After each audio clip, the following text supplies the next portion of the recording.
एक छोटे से गांव में गोपाल नाम का एक बूढ़ा कुम्हार रहता था। उसकी उम्र 70 के पार हो चुकी थी।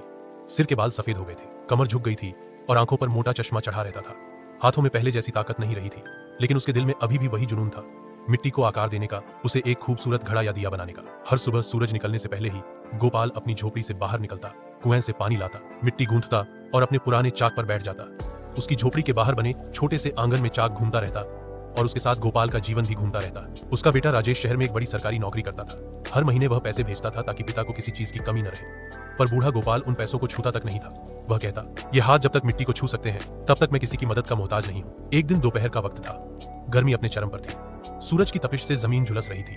तभी गोपाल को देखा उसका पड़ोसी रघुनाथ। वह हैरान था कि इतनी गर्मी में भी बूढ़ा आदमी मिट्टी गूंथ रहा है, जबकि उसके हाथों में छाले पड़े हुए हैं और पसीने से उसका बदन भीग गया है। रघुनाथ बोला, अरे काका, अब ये सब करने की क्या जरूरत है? आपका बेटा तो शहर में अफसर है, पैसे भेजता ही है। अब आराम से बैठिए, थोड़ी जिंदगी का मजा लीजिए। गोपाल ने मुस्कुराकर रघुनाथ की ओर देखा। उसके चेहरे पर सुकून था।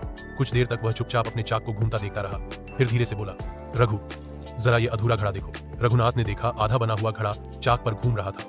उसका ऊपरी हिस्सा अब तक अधूरा था। गोपाल ने पूछा, अगर मैं इसे यहीं तक ऐसे ही छोड़ दूं तो क्या इसमें पानी रखा जा सकता है? रघुनाथ बोला, नहीं काका, अधूरा घड़ा तो पानी लीक कर देगा। गोपाल ने मुस्कुराते हुए कहा, बस रघु, यही तो बात है। जिंदगी भी इसी मिट्टी की तरह है।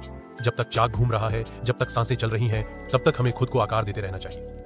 अगर बीच में ही रुक जाए तो जिंदगी अधूरी रह जाएगी। काम उम्र का नहीं, इरादे का होता है। रघुनाथ कुछ पल के लिए चुप रहा। उसके मन में गहरा असर हुआ।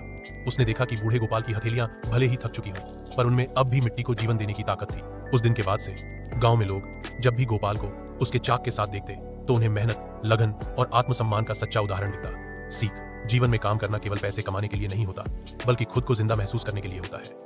उम्र चाहे कितनी भी हो, जब तक हौसला है तब तक काम करते रहो, क्योंकि असली सुख उसी में है।